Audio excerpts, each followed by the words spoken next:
ఈరోజు Chandrababu Naidu, Pawan Kalyan, home minister Anitha గారు, లోకేష్ గారు చెప్పాలి దీనికి ఆన్సర్.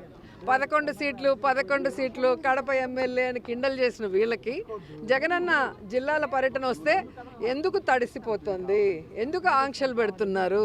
ఇదే ఆంక్షలు మీకు పెట్టామా మేము అధికారంలో ఉన్నప్పుడు? చంద్రబాబు నాయుడు తిరిగాడు, పవన్ కళ్యాణ్ తిరిగాడు, లోకేష్ కూడా పాదయాత్ర అని చెప్పి ఒక పాదయాత్ర చేశాడు.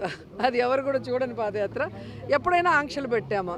అంటే జగన్మోహన్ రెడ్డి గారు జనంలోకి వస్తే తెలుగుదేశం పార్టీ ఈవీఎంల ద్వారా గెలిచిపోయిందన్న విషయం పబ్లిసిటీ అవుతుంది కాబట్టి వాళ్ళు ఏదైతే సూపర్ 6 కానీ 143 మేనిఫెస్టోలో చెప్పినవి చేయకుండా జగనన్న ఇస్తున్నవి కూడా ఇస్తామని చెప్పి ఇవ్వకుండా పోవటాన్ని ప్రజలందరూ కూడా జగనన్న వెనక వెళ్తూ ఆయనకు చెప్తున్నారు. కాబట్టి వాళ్ళు చేసిన తప్పులు, వాళ్ళు చేస్తున్న అవినీతి ఏదైతే ఇప్పుడు ఉందో, ఇసుక కానీ, మద్యం కానీ, గంజాయి కానీ, డ్రగ్స్ కానీ, ఇవన్నీ బయటకు వస్తున్నాయన్న భయంతో, బాధతో ఈ ఆంక్షలు తప్ప ఎందుకు ఆంక్షలు నాకు చెప్పాల్సిన అవసరం వాళ్ళు ఉంది. మీరే చెప్పారు కదా, మీరే చూశారుగా 11 సీట్లని ఏ విధంగా ఎగతాళి చేశారు. 11 సీట్లు ఉన్న వాళ్ళ గురించి ఎందుకు భయపడుతున్నారు మరి? అండ్ రెండవది, ఈరోజు సీరియస్గా డిస్కషన్ చేసింది పిఎస్సీలో ఏంటంటే జగన్మోహన్ రెడ్డి గారికి Z+ కేటగిరీ భద్రతను కల్పించాలి. కానీ వీళ్ళు కోర్టుకు కానీ కేంద్ర ప్రభుత్వానికి కల్పిస్తున్నామని అబద్ధం చెప్తూ ఎక్కడా కూడా భద్రత కల్పించడం లేదు. రోప్ పార్టీస్ లేదు, పోలీసుల ప్రొటెక్షన్ లేదు. పోలీసులు ఏం పని చేస్తున్నారు? నియోజకవర్గాల్లో నోటీసులు ఇచ్చి మీరు మీటింగ్కి వెళ్తే మీ మీద రౌడీ షీట్లు తీస్తామంటారు, లేదంటే చెక్ పోస్టుల దగ్గర కార్లు పట్టుకోవడం, బైకులు పట్టుకోవడం, ప్రజల్ని కొట్టి పోలీస్ స్టేషన్లో కూర్చోబెట్టడం, జగన్ గారి మీటింగ్లు పోగొడతారు. దీనికి పోలీసుల్ని ఉపయోగిస్తున్నారు. లేదంటే లోకల్ ఎమ్మెల్యేలు ఎవరైతే కూటమి ప్రభుత్వం వాళ్ళు చెప్తున్నారో వాళ్ళకి నచ్చని వాళ్ళు వైఎస్ఆర్సీపీకి స్ట్రాంగ్ ఉన్న క్యాడర్ మీద తప్పుడు కేసులు పెట్టి లోపల పెట్టడానికి యూజ్ చేస్తున్నారు తప్ప ఒక ప్రతిపక్ష నాయకుడు, ఒక ముఖ్యమంత్రిగా పనిచేసిన జగన్ గారు జిల్లా పర్యటనకు వస్తే కనీస భద్రత కూడా లేకపోవడం చాలా బాధాకరం. మీరు చూశారు పొదిలీకి వెళ్ళినప్పుడు కానీ, రాప్తాడుకి వెళ్ళినప్పుడు కానీ. నేనైతే కళ్ళారా చిత్తూరుకి మ్యాంగో రైతుల కోసం వచ్చినప్పుడు చూశాను. ఒక్క పోలీస్ అంటే ఒక్క పోలీస్ ఆ మార్కెట్ యార్డ్లో ఉన్నారా? జనాలు ఎలా మీద పడి జగన్ గారిని వాళ్ళ వైపుకు లాగేసుకుంటున్నారు అభిమానంతో మనం చూసాం. అంటే జగన్ గారిని ఏదో ఒకటి చేయాలన్న తపన అనేది ఈ కూటమి ప్రభుత్వంలో కనిపిస్తుంది. ఎందుకంటే చంద్రబాబు నాయుడు సొంత తండ్రి లాంటి ఎన్టీఆర్ గారికే పార్టీ లాక్కొని చెప్పులేసి ఆయన చావుకు కారణమైన వ్యక్తి కాబట్టి కుట్ర రాజకీయాలు చేయటము, వెన్నుపోటు రాజకీయాలు చేయటం చంద్రబాబు నాయుడుకి వెన్నతో పెట్టిన విద్య. కాబట్టి జగన్మోహన్ రెడ్డి గారి భద్రత గురించి మేమంతా ఆందోళన చెందాం. అందరం కూడా పిఎస్సీలో దాని మీద డిస్కస్ చేశాము. మేము న్యాయ పోరాటం దీని మీద చేయాలనుకుంటున్నాం. కేంద్రకు కూడా ఇన్ఫార్మ్ చేసి ఆయనకి భద్రత పెంచే విధంగా అడుగులు ముందుకు వేయాలి.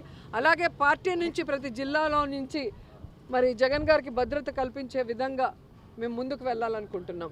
రెండోది, జగన్మోహన్ రెడ్డి గారిని ఆయన పార్టీని భూస్థాపితం చేయాలన్న ఒక్క నీతిమాలిన ఆలోచనతో చంద్రబాబు నాయుడు కూటమి ప్రభుత్వం ఈరోజు ఏ విధంగా తప్పుడు కేసులు పెట్టి ఇంపార్టెంట్ లీడర్స్ని అందరినీ కూడా అరెస్ట్ చేస్తూ వెళ్తున్నారు. మిథున్ రెడ్డి గారు కానీ, కాకాని గోవర్ధన్ రెడ్డి గారు కానీ, చెవిరెడ్డి గారు కానీ, ఇప్పుడు వాళ్ళు కాదని ఇంకా వాళ్ళ పిల్లల్ని, మొన్న చూస్తే హారిక గారు జడ్పీ చైర్మన్ ఆవిడ భర్త మీద దాడి చేసి కార్లు పగలగొట్టి బూతులు తిట్టి మళ్ళీ ఆవిడ మీదే కేసు పెట్టడం అనేది ఈ ఒక్క ప్రభుత్వంలో, ఈ ఒక్క రాష్ట్రంలోనే జరుగుతుంది. సో వాళ్ళకి మేము క్లియర్గా చెప్తున్నాం, మీరు తప్పుడు కేసులు పెడితే భయపడే వాళ్ళు ఇక్కడ ఎవ్వరు లేరు. దమ్మున్న నాయకుడు జగన్మోహన్ రెడ్డి గారి నాయకత్వంలో పనిచేస్తున్న నాయకులు మేము. మీరు జైల్లో పెడితే రేపొద్దున చక్రవడ్డీతో కూడా మీకు ఇచ్చేదానికి మేము రెడీగా ఉన్నాం. ఎందుకంటే ఈరోజు మీరు సూపర్ 6 ఇస్తామన్నారు, జగన్మోహన్ రెడ్డి గారు ఇచ్చిన ప్రతి ఒక్కటి కూడా ఇస్తామని చెప్పారు.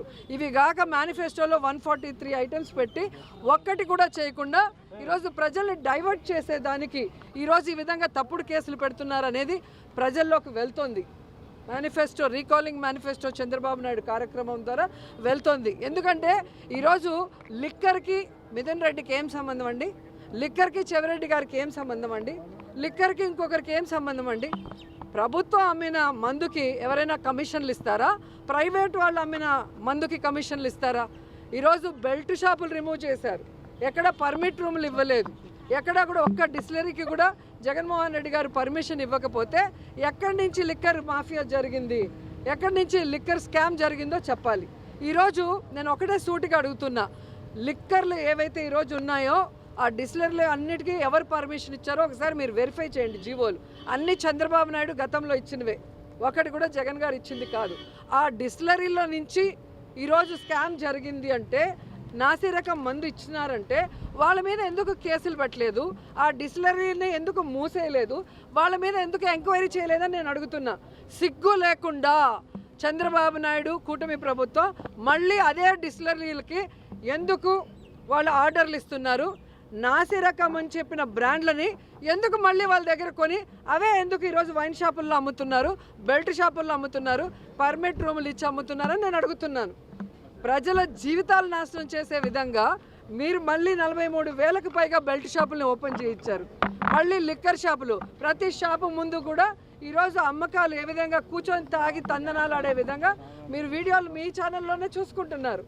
ఎక్కడైనా ప్రైవేట్ వాళ్ళకి నచ్చినట్టుగా ఈరోజు లిక్కర్ సిండికేట్ని తయారు చేసి వాళ్ళు రేట్లు పెంచుకొని వీళ్ళకి కమిషన్లు ఇచ్చే విధంగా కూటమి ప్రభుత్వం ప్రవర్తిస్తూ ఈరోజు జగన్మోహన్ రెడ్డి గారి ప్రభుత్వం మీద నింద వేసే విధంగా ఈరోజు మిథున్ రెడ్డి గారిని కానీ ఇంకొకరిని అరెస్ట్ చేయడం అనేది ప్రజలు గమనిస్తున్నారు. సో ఈ విధంగా తప్పుడు కేసులు పెట్టిన చంద్రబాబు నాయుడు కూటమి ప్రభుత్వాన్ని కూకటి వేళ్లతో సహా పెకిలించి బయటపడేసేంత వరకు మేమందరం కూడా పోరాడతామని కూడా ఈ సందర్భంగా తెలియజేసుకుంటున్నాను. అండ్ ఈరోజు తెలుగుదేశం పార్టీకి చెప్తున్నాను, ప్రశాంతి గారికి ఏదో జరిగిపోయిందని అన్ని ఛానల్లో డిస్కషన్ పెట్టి ప్యానెల్ మీటింగ్లు పెట్టి మళ్ళీ ప్రసన్న కుమార్ రెడ్డి ఇంటికి పోయి ఆయన ఇల్లు డ్యామేజ్ చేసింది మీరు అందరూ చూశారు. పోలీస్ స్టేషన్లో వెంటనే కేసులు పెడతారు. కోర్టు కూడా ఏ విధంగా తప్పు పట్టిందో మనం చూసాం. కానీ నా విషయంలో అంత వల్గర్గా మాట్లాడుతుంటే అదే ప్రశాంతి పెంచి పోషిస్తున్న ఆర్పి, అదే వేమిరెడ్డి గారు పెంచి పోషిస్తున్న ఆర్పి అన్ని రకాలుగా మాట్లాడుతుంటే ఎందుకు పోలీసులు కేసు పెట్టట్లేదు? కోర్టులో ఎందుకు సుమోటోగా తీసుకొని అలాంటి వాళ్ళకి బుద్ధి చెప్పట్లేదని నేను అడుగుతున్నాను.